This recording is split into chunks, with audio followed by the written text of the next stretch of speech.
Kwa kipindi cha utawala wa Mheshimiwa mama yetu mpendwa Mama Samia Suluhu Hassan ameweza kutuchangia au ameweza kutuletea miradi ifuatayo. Mradi wa kwanza ambao sasa hivi unauona hapa ni ujenzi wa kituo cha afya cha kisasa kabisa ambacho kina lengo la kuweza kusaidia wananchi takriban 11,000 ambao wako ndani ya kata ya Kidatu. Lakini pia tofauti na hivyo, mama yetu mpendwa Mama Samia Suluhu Hassan ameweza kutuletea matundu 10 ya vyoo vya wasichana. Ambapo sasa hizi huu mradi unazidi kuendelea. Maana fedha hizo tulizipokea mapema mwaka huu mwezi wa kwanza. Sambamba na hilo pia wananchi wameweza kuongeza kwa fedha zao mfukoni kuunga mkono juhudi za Mama Samia kwenye ujenzi wa kituo cha afya. Wamejenga nyumba takriban 3 kwa ajili ya watumishi, ambapo tuna nyumba moja 2-in-1 ambapo wanakaa wauguzi, nyumba moja single ambayo anakaa mganga kiongozi, na nyumba nyingine single ambayo tunategemea mganga mfawidhi ataingia hapa. Ukiona mama yetu ametupa milioni 500 ya ujenzi wa kituo hichi cha afya, lakini pia wananchi na wenyewe kwa jitihada zao wamejenga hizi nyumba, zimeongeza ufanisi mkubwa sana. Takriban watumishi 3, yani mganga mfawidhi, wauguzi na mtumishi wa maabara, wote wapo karibu na kituo cha afya. Yani umbali wa mita 300 kutoka kituo cha afya. Kwa muda wote mwananchi akitaka huduma hiyo usiku, mchana, asubuhi, hata weekend wanapata kwa ufanisi mkubwa sana. Sambamba na hilo pia, kwa jitihada zao wananchi wameweza kuunga mkono jitihada za serikali kwa kujenga nyumba 3 za walimu ndani ya shule ya msingi Tegelo kama nguvu za wananchi. Nyumba 2 single, lakini pia nyumba moja ya 2-in-1 kwa ajili ya watumishi. Shule ya msingi Tegelo kwa kipindi cha miaka 5 nyuma ilikuwa na matokeo mabaya, mfululizo wa matokeo mabaya. Lakini kupitia nguvu za wananchi kujenga nyumba za watumishi, walimu hawaishi nje ya kituo cha kazi. Sasa hivi nao ufaulu mkubwa kabisa. Nadhani ndani ya kata katika mwaka wa masomo 24 matokeo darasa 7 shule yangu shule msingi Tegelo imeongoza kwa asilimia zaidi ya 90. Pia watumishi wenyewe pia wamejitolea kwa moyo wa dhati hadi masomo ya ziada. Wazungu wanaita remedial classes. Kiukweli kwa mambo makubwa kama yale yaliyofanyika kwa kipindi cha miaka 4 sio jambo dogo. Mama, kokote uliko na mheshimiwa mbunge, hongereni. Tunatambua mchango wenu. Sisi watumishi tuko na nyinyi bega kwa bega. Hapa tupo kwenye sehemu ya kituo cha afya Tegelo. Kabla hatujapata kituo cha afya, tulikuwa tunataabika, tulikuwa tunateseka. Wakati mwingine tunaenda chemchemu mbali.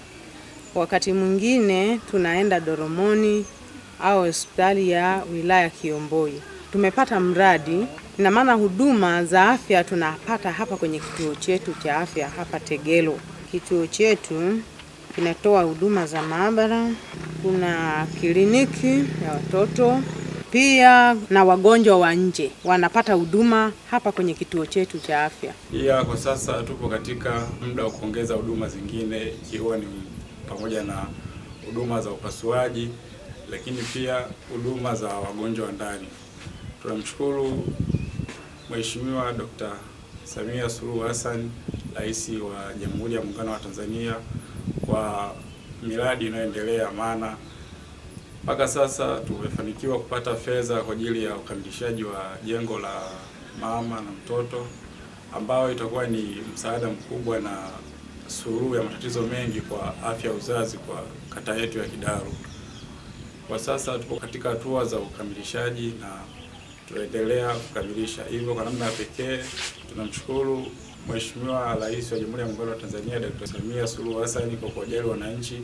Vile pia hata kwa sisi wafanyakazi tunamshukuru kwa kadri siku zinavyozidi kuongezeka, anatuongezea watoa huduma na kwa idadi, lakini pia kwa maslahi. Hivyo pongezi na shukrani sana kwa Mheshimiwa Rais.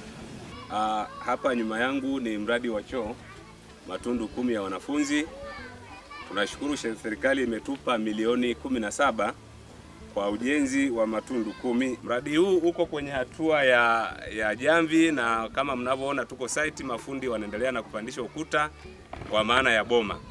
Mradi huu itawafaidisha hasa wasichana ambao walikuwa na upungufu wa vyoo. Maana walikuwa wanachangia wasichana na wavulana, kwa sasa hivi watakuwa ni wasichana wana vyoo vyao vya kisasa kabisa, vyenye milango, kuna chumba cha wanafunzi walemavu ambao watapanda na baiskeli, kuna kichomea taulo za kike. Kwa hiyo kitawanufaisha hususan wasichana. Kwa kipindi hichi cha miaka 4 kwa kweli tumeona kuna mabadiliko mengi na mageuzi mengi, hasa hususan kada ya elimu. Kama mnavyoona maslahi ya walimu yanazidi kuongezeka, na miundombinu kwenye sekta ya elimu inazidi kukua kila paitwapo leo. Kwa kweli mama anaopiga mwingi. Tunatamani na naamini atarudi kwa kishindo kwa miaka 5 ijayo. Nadhani atafanya makubwa zaidi ya haya. Na tunashuhudia Watanzania wote miradi inamwagika kuliko hata awamu zilizopita. Lakini pia kwa upande wa maslahi ya watumishi hususan walimu. Zamani madaraja yalisimama, wote tunajua, lakini baada ya mama kuingia, kila baada ya miaka 3 kugusa tu tabu mtumishi anapandishwa kwenye daraja lake husika. Hususan mimi ni mojawapo. 2012 mpaka nimekuja kupanda 2019. Lakini nilipofika 2021 nikapanda. 23 nikapanda. Kwa kweli mama anaopiga mwingi kwenye sekta ya elimu. Miaka 5 ijayo nadhani mama, kama unanisikia, endelea kuboresha maslahi. Sisi wananchi wa Tegelo tunamshukuru rais wetu Samia Suluhu Hassan kwa miradi yake yote aloenda kutuletea. Kwa miaka mingine tena 5 tunampa tena mama yetu Samia.